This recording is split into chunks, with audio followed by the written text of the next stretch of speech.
In Prague today, he and Russian President Medvedev signed a landmark nuclear arms treaty, the first of its kind in 2 decades. The treaty cuts each country's nuclear arsenal by 30% over 7 years, though hundreds of warheads will still be left. It also limits long-range missiles and planes to about 700 each, about the number the U.S. has now, and the Senate must ratify that treaty.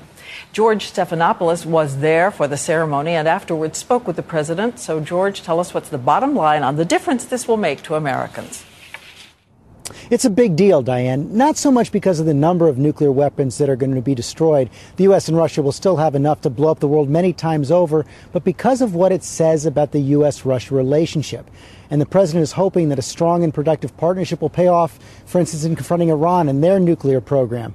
But this isn't done yet. The United States and Russia still have some differences over the issue of missile defense, and that could complicate the chances of getting this treaty through the Senate.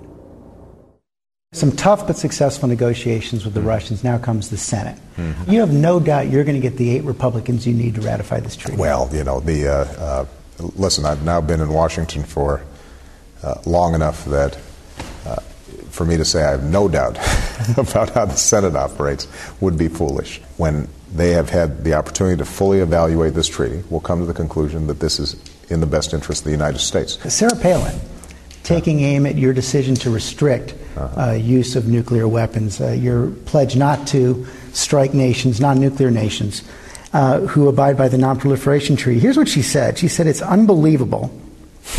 No other administration would do it. And then she likened it to kids on a playground. She said, you're like a kid who says, punch me in the face, and I'm not going to retaliate. Yeah. Your response? I really have no response to that. Last I checked, Sarah Palin's not much of an expert on nuclear issues. But the strain of criticism has been out there among other Republicans as well. They think you're restricting use of nuclear weapons too much.